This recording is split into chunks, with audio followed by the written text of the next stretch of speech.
बिस्मिल्लाहिर्रहमानिर्रहीम अस्सलाम वालेकुम। मैं हमसा अज़ीज़ ख़ान हूँ एंड्रॉयड प्रॉपर्टी से। आप मेरा यूट्यूब एंड फेसबुक चैनल देख रहे हैं। मोअज़्ज़िज़ नाज़रीन, एक बार फिर से आपकी खिदमत में हाज़िर हुआ हूँ फैसल टाउन फ़ेज़ 2 के हवाले से। फैसल टाउन फ़ेज़ 2 आरडीए की तरफ से अभी एक नोटिफिकेशन रिसीव हुआ है एनओसी के मामले पे, जिसकी वजह से लोग काफ़ी परेशानी का इज़हार कर रहे हैं। फ़ोन कॉल्स करते हैं कि हमसा हम तो इंस्टॉलमेंट सबमिट करवा रहे हैं, लेकिन ये आरडीए की तरफ से ये नोटिफिकेशन रिसीव हुआ है, तो आप इस मामले पर क्या बात करेंगे। तो मैं डिटेल से इस वीडियो के अंदर आपको चीज़ें समझा देता हूं, लेकिन वीडियो को एंड तक ज़रूर देखा करें और देखने से पहले चैनल को भी लाजमी लाइक एंड सब्सक्राइब किया करें। और कोशिश होती है आप इस चैनल के थ्रू आपको ज़्यादा से ज़्यादा रियल एस्टेट के हवाले से फ़ायदेमंद किस्म की वीडियोज़ मिलें, आपके सामने लिंक आए और आप ज़्यादा से ज़्यादा फ़ायदा उठा सकें। तो लिहाजा चैनल को लाजमी सब्सक्राइब कर लें। फैसल टाउन फ़ेज़ 2 एनओसी का मामला हल ना हो सका। क्लियरली एक चीज़ बता दूं कि फैसल टाउन फ़ेज़ 2 जिन लोगों के दिमागों में है कि एनओसी आ गया है, तो बिल्कुल गलत बात है। आरडी की तरफ से नोटिफिकेशन सच है या झूठ है या एडिट करके भेजा गया है, तो ये भी मैं आपको बता देता हूं कि बिल्कुल आरडीए ने नोटिफिकेशन जारी किया है। अब ये मामला क्या है, देखिए जी। एनओसी एनओसी डायरेक्ट नहीं मिलता कभी भी। एनओसी किसी सोसाइटी को ये नहीं मिलता कि आप डे फर्स्ट से एनओसी आपको मिल जाए। देखिए, आपको कार्यकर्दगी, आपको डेवलपमेंट दिखानी पड़ती है। आपको पार्क के हवाले से, आपको कमर्शियल के हवाले से, आपको ग्रेवयार्ड के हवाले से, आपको रोड्स के हवाले से डेवलपमेंट जब आपकी कंप्लीट होती है, उसके बाद ही कंप्लीटली एनओसी आता है। किसी भी सोसाइटी का कभी भी एनओसी डे फर्स्ट से नहीं आता। अब ये मामला क्या चल रहा है कि जो आपको सामने नोटिफिकेशन जो नज़र आ रहा है, इस पे आपको आरडीए ने मना किया है कि भाई कोई लोग जो है बैलेटिंग में ना शामिल हों, कोई पैसे ना दें, कोई सेल परचेज ना करें। तो बिल्कुल हमारी तरफ से जो हम शोकाज नोटिस जारी करते हैं फैसल टाउन फ़ेज़ 2 को। फैसल टाउन फ़ेज़ 2 के मामला क्लियर नहीं है।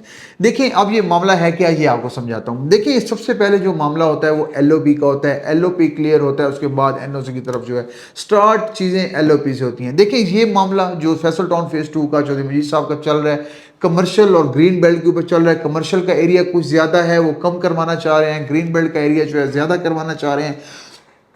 तो जो हमारी मीटिंग के अंदर चौधरी मजीद साहब से बात हुई है, चौधरी मजीद साहब ने इस मामले पे जो हमारे साथ बात की है, उन्होंने कहा जी फिक्र करने की ज़रूरत नहीं है। ऐसे ही जितनी भी मैंने अभी तक सोसाइटीज़ बनाई हैं, फैसल हिल्स बनाई है, फैसल मार्गला सिटी बनाई है, फैसल टाउन का फ़ेज़ 1 बनाया है, तो ऐसे नोटिफिकेशन तो रिसीव होते रहेंगे।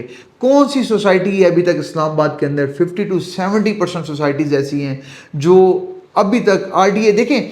मामलात आपको पता है, दफ्तरों के अंदर जितने भी दफातर हैं इस्लामाबाद के अंदर जो इस तरह की डेवलपमेंट के कामों को देखते हैं, लेन देन से ही होते हैं। देखिए, जब लेन देन के मामलात इस तरह से चौधरी मजीद साहब क्लियर कर लेंगे, आरडीए के साथ क्लियर कर लेंगे, बाकी डिपार्टमेंट के साथ, बाकी अफसरान के साथ क्लियर करेंगे, ये मामला आखिर हल होना ही होना है। सोसाइटी, ये देखिए एक चीज़ आपने जहन के अंदर रखनी, या तो सोसाइटी की जो जगह है वो परचेज ना हो। देखिए, सोसाइटी ने जगह परचेज की हुई है, वो जो फैसल टाउन फ़ेज़ 2 की जगह है, सारी तकरीबन जितनी पे सोसाइटी बननी है अभी और भी खरीदते जा रहे हैं। जिन लोगों को फाइल्स डिलीवर की हुई है, उससे ज़्यादा जो सोसाइटी ने जगह वो परचेज करके आपने वहाँ पे झंडे गाड़ दिए हुए हैं, वहाँ पे उन्होंने निशानदेही कर दी हुई है। देखें, जब सोसाइटी ने जगह अपने नाम की परचेज कर ली हुई है, तो आरडीए कब तक जो है इस तरह के प्रॉब्लम क्रिएट करेगा। देखिए, एट दी एंड एनओसी भी मिलना है, एलओपी के भी मामला क्लियर होने हैं। वो काम है चौधरी मजीद साहब का। ये काम, इस मामले में आपको टेंशन लेने की जरूरत नहीं है। या तो ये पहली सोसाइटी बना रहे हो, उनके बंदे, उनके राब्ते, उनके सारे मामलात, उनको पता है कि मैंने इन चीज़ों को कैसे कैसे लेके चलना है, किसके थ्रू क्या काम करवाना है। तो फैसल टाउन फ़ेज़ 2 के जितने भी लोग परेशान हैं, जितने भी ये छोटे छोटे मामले, आपको 4 साढ़े 4 साल के बाद जब सोसाइटी बन भी जाएगी ना, ये चीज़ें आपको रिसीव होती रहेंगी। जब एनओसी पहले दिन से 100% तो आता नहीं है, 20 अभी तक तो फैसल हिल्स का भी थोड़ा सा एनओसी रहता ही होगा, डी ब्लॉक का रहता है, उसके भी कुछ इलाके ऐसे हैं जिसका भी एनओसी रहता है। अभी ऐसा ऐसा ही एनओसी आएगा। फैसल टाउन फ़ेज़ 2 का आप देखेंगे 4.5 साल तक आपको एनओसी के मामला क्लियर होते नजर आते रहेंगे। ऐसा ऐसा आपको नोटिफिकेशन भी रिसीव होते रहेंगे, ऐसा ऐसा ऑपरेशन भी होंगे। ब्लू वर्ल्ड सिटी के साथ क्या हुआ, सिल्वर सिटी के साथ क्या हुआ, फैसल टाउन फ़ेज़ 2 के साथ भी होगा, लेकिन वक्ती तौर के ऊपर होगा। तो ये आपने बिल्कुल भी परेशानी नहीं लेनी। फैसल टाउन फ़ेज़ 2 जाने, आरडी जाने, आपका काम है वक्त के ऊपर इंस्टॉलमेंट देना।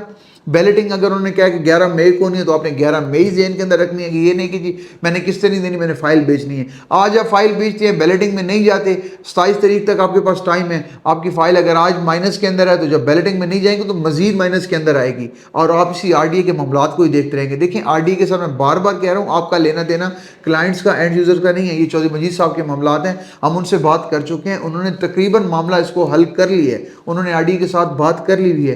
तो 11 मई को चौधरी मजीद साहब 110% जो है बैलेटिंग करने जा रहे हैं। आरडीए की तरफ से नोटिफिकेशन आए ना आए वो चौधरी मजीद साहब जाने और आरडीए जाने, बैलेटिंग होगी। आप अमाउंट सबमिट करवाएं, 27 तारीख तक आपके पास टाइम है। हमें बताएं, ओवरसीज़ पाकिस्तानी हैं, आप बाहर बैठे हुए हैं, स्क्रीन के नीचे नंबर शो हो रहा है, आप हमसे एंड्रॉइड प्रॉपर्टी का अकाउंट मंगवाएं, या फैसल टाउन फेज 2 का अगर आप उनके डायरेक्ट अकाउंट में अगर आप अपडेट करवा सकते हैं, उनसे भेजवा के आप खुद करवा लें, नहीं तो हमें भेजें। इंशाल्लाह आपको सेम डे जो है रसीद भी देंगे, और आपका जो भी मामला होगा फैसल टाउन फेज 2 के डॉक्टर के साथ लेन देन होगा, इंशाल्लाह हमारी एंड्रॉइड प्रॉपर्टीज़ मामले को क्लियर करेगी। आरडीए के फिर मैं अगेन कह रहा हूँ, जो लोग फ़ोन कॉल थोड़ा सा नोटिफिकेशन देखते हैं, फ़ोन कॉल रिसीव करने मतलब फ़ोन कॉल करने लग जाते हैं, और हम भी परेशान होते हैं, आप भी परेशान होते हैं। देखें, मैं आपको अगेन कह रहा हूँ, ये मामला 4.5 साल तक चलेगा, जब तक सोसाइटी 100% कंप्लीट नहीं हो सकती। बहुत सारे ऑपरेशंस भी होंगे, बहुत सारे मामलात भी होंगे, तरह तरह के नोटिफिकेशन रिसीव होंगे। आप इस टेंशन को छोड़ दें चौधरी मजीद साहब के ऊपर, उनका काम है डिलीवर करना, उन्होंने आपसे प्रॉमिस की है। बाकी उनका काम देख लें, 1994 से लेके आज तक का जितनी उन्होंने डिलीवरीज की हैं, चंद लाखों के प्लॉट करोड़ों में, 4-5 गुना रेट बढ़ चुके हैं प्लॉट की। फैसल हिल्स को देख लें, 16 लाख वाली बुकिंग 60-60 लाख 65-65 लाख में सेल होती है। तो ये फैसल टाउन फेज 2 आज 27 लाख और 34 लाख का प्लॉट लेंगे तो याद रखिएगा, चंद अरसे के बाद जो लोकेशन है, साल 2 साल के बाद ये प्लॉट्स भी करोड़ों के अंदर होंगे। बात बहुत सारे लोग मजाक में ले जाते हैं, लेकिन देखें, हम बात वो करते हैं जो हमारी असेसमेंट होती है, जो हमने चौधरी मजीद साहब को देखा हुआ है, जो पाया है। तो मजीद आप फैसल टाउन फेज 2 के मामले में फ़ाइल सेल करना चाहते हैं, रेट लेना चाहते हैं, आप हमारे साथ रब्ता करें। इंशाल्लाह एंड्रॉयड प्रॉपर्टीज़ बेहतरीन रेट के ऊपर आपके प्लॉट सेल भी करवा के देगी, आपको परचेज़ भी करवा के देगी। तो ये था जी मामला आरडीए के हवाले से, जो भी मैंने आपके सामने चीज़ें रखी हैं। इंशाल्लाह ऐसी आपके सामने चीज़ें लेके हाजिर होते रहेंगे। तब तक इजाज़त दीजिए, इंशाल्लाह फिर आपसे मुलाकात हो। चैनल को सब्सक्राइब करना ना भूलिए, अपने चैनल का ख्याल रखिए। अल्लाह हाफ़िज़।